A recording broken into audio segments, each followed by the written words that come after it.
Bismillahirrahmanirrahim. Assalamualaikum warahmatullahi wabarakatuh. Waalaikumsalam warahmatullahi wabarakatuh. Sebelum kita mulai pembelajaran pada siang hari ini, marilah kita berdoa terlebih dahulu. Mas Fatin, silakan dipimpin.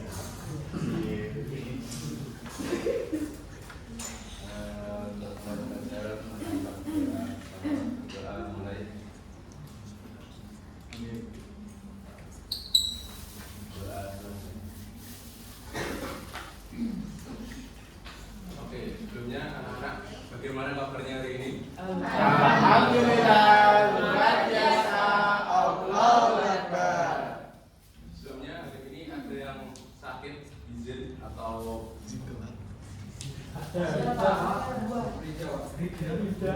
Sija, Pak. Rika sakit. kemana nih itu? Sakit. Katanya kemarin siang makan betul. Ya, kita doakan semoga teman kita yang sakit segera diberi kesembuhan. Amin. Oke, jadi sebelumnya kita itu membahas materi yang berjudul mengenal lokasi tempat tinggal ya. Jadi sebelumnya kita itu sudah membahas mengenai materi kebudayaan. Jadi kebudayaan itu hampir sama dengan mengenal lokasi tempat tinggal kita. Karena sejatinya kebudayaan itu kan setiap tempat ada kebudayaannya. Oke, jadi di sini ada yang dan lokasinya berada di tempat ini dari dataran tinggi, pesisir atau di dataran rendah. Untuk sumber yang pertama itu lokasinya pegunungan. Di sini yang merasa tempat tinggalnya di daerah pegunungan bisa angkat tangan. Mayun. Ini yang kembar ini rumahnya di mana mas pegunungannya? Di Bagras. Di bawah. Kalau yang cewek ini dari mana? Atau mungkin ada yang dari pesisir nih? Oh iya saya. Pesisirnya mana mas? Kasita. Kalau di ini perkotaan atau desa? Jagat. Warkali, Pak. Di mana mas jagat rumahnya? Kota, Pak. Ya kotanya mana? Ponorogo. Oke. Kok ngerti ya? Kalau di rumahnya dia. Nah, bisa lihat ini gambarnya jelas atau enggak? Atau mungkin bisa di Jelas, Pak.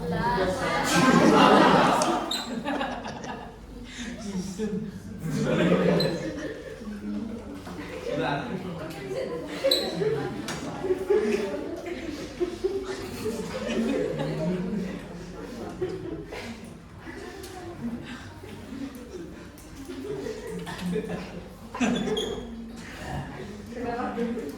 Boleh kok, Pak. Ada si Pak.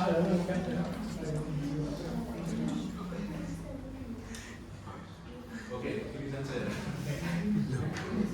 Jadi anak-anak bisa melihat perbedaan nggak dari ketiga wilayah ini? Bisa, Pak. Apa yang pertama teman-teman pikirkan ketika melihat tiga wilayah ini? Mata pencariannya Pak. Gimana mas? Mata pencariannya. Ya, mata pencahariannya dari tiga wilayah ini mata pencahariannya jelas berbeda. Ya. Ada lagi? Letak geografisnya Pak. Ya, dari ketiga lokasi ini iklim dan kondisinya juga berbeda. Oke.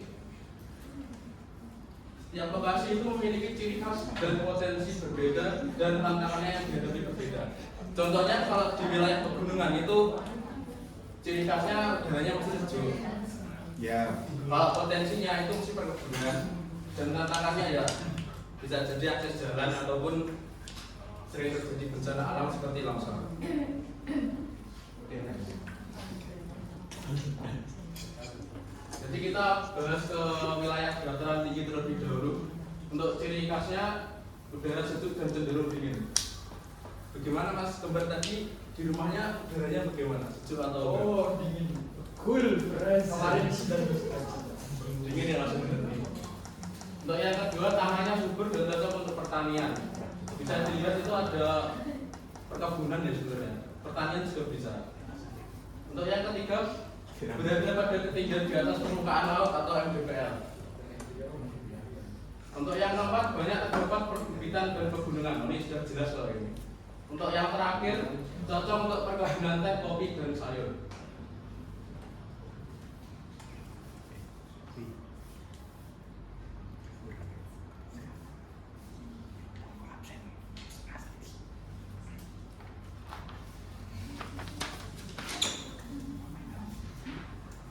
Selanjutnya ada wilayah dataran rendah.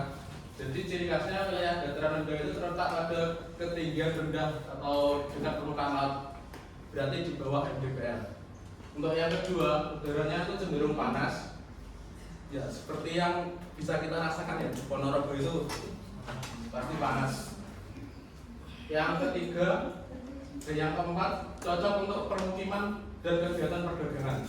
Kalau di Ponorogo sendiri teman-teman bisa lihat ya, mungkin banyak kegiatan perdagangan, bisa juga industri, dan juga ada banyak juga itu perdagangan jasa. Yang keempat, banyak terdapat sawah dan juga perkotaan. Oke, next. Selanjutnya ada wilayah pesisir berbatasan langsung dengan laut. Udaranya panas, banyak terdapat pasir dan ombak. Penduduk banyak bekerja sebagai nelayan. Yang dari pesisir tadi bagaimana, Mas? Mata pencariannya apakah cuma terbatas di nelayan atau ada pekerjaan lain di sana? Di sana juga ada kayak sawah-sawah gitu. Jadi nggak cuma di pesisirnya, tapi ada pertaniannya juga. Jadi ada sektor pertanian juga ada, Mas? Iya. Selanjutnya cocok untuk kegiatan perikanan dan pariwisata. Contohnya kalau di Pacitan itu banyak ya pantai untuk dijadikan tempat pariwisata. Terus selanjutnya, lokasi itu mempengaruhi satu jenis pekerjaan masyarakat. Contohnya kalau di daerah kita sekarang di Ponorogo di Siman ini, itu rata-rata pekerjaannya ada di sektor industri dan jasa. Contoh kalau di sini mungkin di Jalan Pramuka ya itu banyak yang sektor jasa kayak jasa potong rambut, jasa jual beli pulsa, dan banyak lagi. Selanjutnya ada kegiatan ekonomi. Kalau kegiatan ekonomi di mungkin di pegunungan bisa kayak jual beli dan lain sebagainya. Tantangan yang ketiga, tantangan yang dihadapi. Kalau tantangan yang dihadapi jelas beda. Kalau di dataran rendah atau di Ponorogo saat ini ya itu rata-rata sih satu kemacetan. Yang kedua tempatnya terbatas atau sempit gitu. Kalau di daerah pegunungan itu beda lagi. Contohnya kalau di pegunungan itu bisa jadi kayak tanah longsor, jalan yang rusak dan sebagainya. Nah ini untuk kondisi tadi. Dataran rendah jenis pekerjaannya itu petani, tani padi dan palawija. Pekerjaan industri dan perdagangan dan jasa. Untuk kegiatan ekonominya bisa pertanian sawah, distribusi hasil pangan, perdagangan industri serta kegiatan barang dan jasa. Kalau di Ponorogo apa Mas yang mungkin sering Anda jumpai untuk kegiatan industrinya itu? Mungkin yang dari Siman, jasa apa yang paling Anda sering temui Mas? Mungkin jasa potong rambut atau gimana gitu? Bakulan ST Mas. Bakulan ST Pak. Bakulan ST. Untuk yang ketiga, tantangan, resiko banjir dan genangan air, kepadatan penduduk serta persaingan kerja tinggi. Untuk yang dari Siman tadi gimana Mas? Yang ini resiko banjir ini gimana Mas? Pernah kebanjiran atau enggak Mas? Oh, kalau di Siman itu sering banjir Pak. Apa Mas penyebabnya kira-kira? Masyarakatnya buang sampah sembarangan.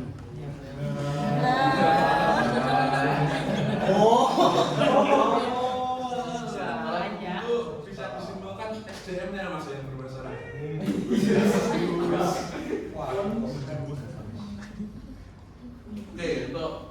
dataran tinggi. Jenis pekerjaannya yang pertama yaitu petani, sayur dan buah, perkebunan, teh kopi serta peternakan. Saya mau tanya tadi yang dari daerah Kayu tadi, mohon maaf ya orang tuanya, jenis pekerjaannya apa? Petani ya. Mas Gumbar tadi apa? Petani atau peternak? Dua-duanya. Petani yang rajin.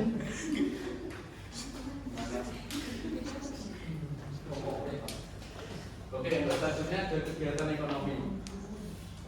Untuk kegiatan ekonominya produksi dan distribusi hasil pertanian ke pasar dan perkebunan dan pengelolaan komoditas. Contohnya kalau dari kayu itu biasanya para petani itu mendistribusikan hasil pertaniannya itu ke mungkin ke pasar Selawung atau pasar Nailan biasanya. Oke, terus selanjutnya ke wilayah pesisir. Jenis pekerjaannya nelayan dan pembudidaya tambak. Untuk yang dari pesisir tadi Mas siapa tadi? Ya Mas Zeki tadi gimana Mas? Rumahnya apa Mas? Teman-teman saya di sekitar lingkungan Mas yang sering kelihatan. Kalau sering lihat itu tambak udang. Tambak udang Mas? Ya paling sering banget tuh nggak bisa karena sosok. Oke, terima kasih Mas. Untuk yang kedua yaitu kegiatan ekonomi, penangkapan dan budidaya perikanan, perdagangan hasil laut dan wisata pantai itu. Saya mau tanya sekali lagi Mas, jadi kalau di daerahnya olahan ikannya itu apa Mas? Nah pertama itu kelapa, bawang merah, terus ya pokoknya gitu untuk bahan pangan. Untuk potensi wisatanya apa Mas? Selain pantai itu? Ada pantai di sana juga ada tebing yang namanya Semangat Gentong juga ada. Terus juga ada lautan awan juga ada. Gitu. Pokoknya nggak cuman di pesisirnya aja, tapi di pegunungannya juga ada. Oke, baik, terima kasih Mas Zeki. Yang ketiga yaitu tantangan, abrasi, banjir rob, dan gelombang tinggi. Jadi kalau di pesisir itu ya seperti ini ya, tantangannya ya seperti itu, seperti abrasi, ada banjir rob dan gelombang tinggi, serta tergantungan pada cuaca dan hasil tangkapan. Untuk selanjutnya yaitu ada tugas kelompok. Jadi hari ini ada tugas kelompok yaitu berupa studi kasus. Nanti silakan teman-teman, silakan anak-anak nanti diisi ya. Ini ada 2 soal. Jadi yang ini saya akan bagi 2 yaitu kelompok 1 dan kelompok 2. Untuk kelompok 1 silakan mengerjakan nomor 1. Untuk kelompok 2 silakan mengerjakan nomor 2. Iya Pak. Silakan Mas. Ini kelompok, yang ini kelompok 1 ya. Iya Pak. Ini kelompok 2.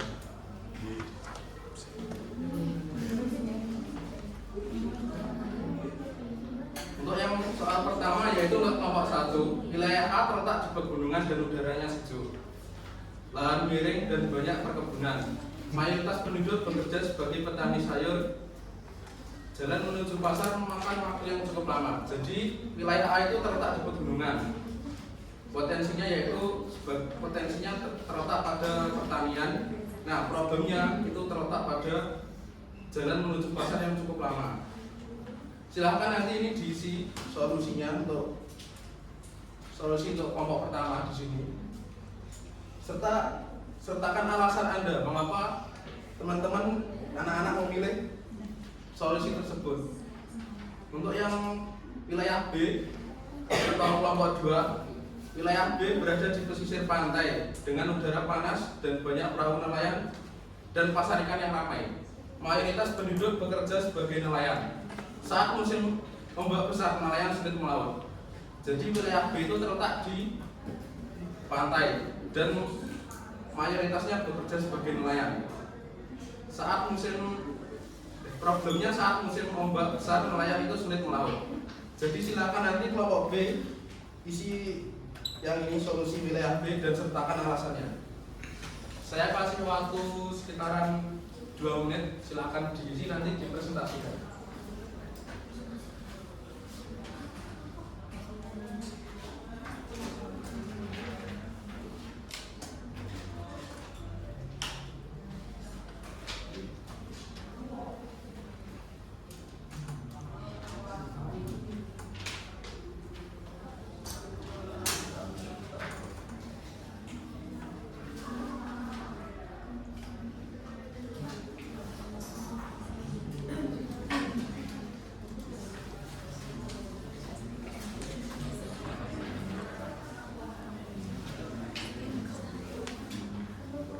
Ada yang mengalami kesulitan? Belum, Pak.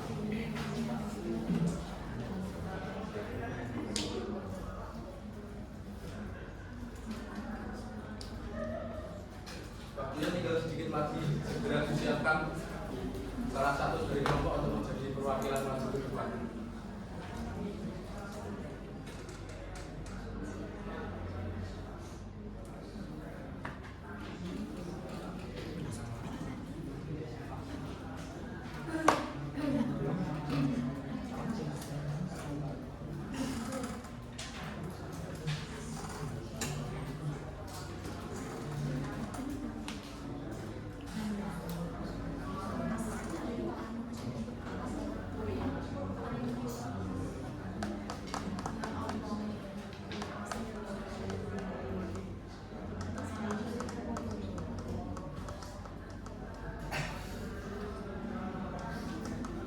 Oke, karena waktunya terbatas dan semakin mepet juga, silakan perwakilan dari kelompok 1 untuk maju ke depan mempresentasikan hasil dari diskusi.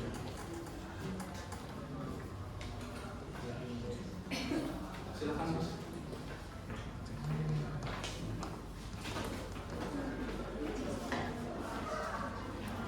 Baik, dari yang studi kasus yang pertama yaitu wilayah A terletak di pegunungan dengan udara sejuk, pangan dingin dan banyak hidup sayur. Mayoritas hidup bekerja sebagai petani sayur, jalan menuju pasar memakan waktu yang lama. Jadi untuk solusi dari permasalahan tersebut adalah karena di daerah pegunungan itu kan pasti ketinggian tanah itu kan miring, jadi ya untuk lahan di pertanian dibuat terasiring untuk mengatasi hal tersebut. Dan juga memang dari jalan menuju pasar itu memakan waktu yang lama karena juga pembuat akses jalan di situ dibuat secara berkelok-kelok agar tidak langsung menanjak dan kendaraan tidak dapat dipastikan bisa sampai ke atas. Dan untuk masalah jalan yang rusak itu kan dari di pegunungan banyak sekali pengangkut seperti sayuran, terus hasil dari pertanian, dan dilewati banyak sekali kendaraan-kendaraan yang besar, mobil-mobil gitu. Jadi ya harus menyetor pajak ke APBD pemerintah untuk memperbaiki setiap ada kerusakan di wilayah tersebut. Oke, terima kasih, Mas. Terima kasih untuk kelompok 1. Untuk selanjutnya ada kelompok 2, silakan. Jadi kasusnya yaitu wilayah B berada di pesisir pantai dengan udara panas, banyak perahu nelayan dan pasar ikan yang ramai. Mayoritas penduduk bekerja sebagai nelayan dan saat musim ombak besar nelayan itu sulit melaut. Jadi solusinya itu dengan pengolahan ikan, mengolah hasil laut menjadi produk tahan lama seperti ikan asin, kerupuk atau abon agar bisa dijual saat tidak melaut. Lalu bisa membangun gudang pendingin untuk menyimpan stok ikan agar tetap stabil meski pasokan ikannya itu berkurang.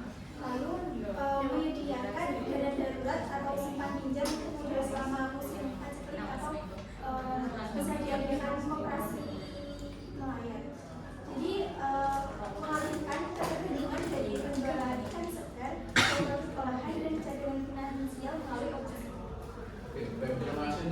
Oke, sampai sini ada yang merasa kesulitan memahami materi? Tidak, Pak.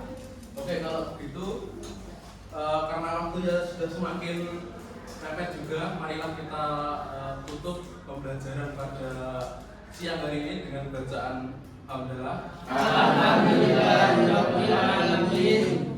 Setelah ini segera pulang, jangan mokel. Siapa? Cukup sekian dari saya. Bila ada kurang lebihnya, Bapak mohon maaf. Akhiran, wassalamualaikum warahmatullahi wabarakatuh. Waalaikumsalam warahmatullahi wabarakatuh.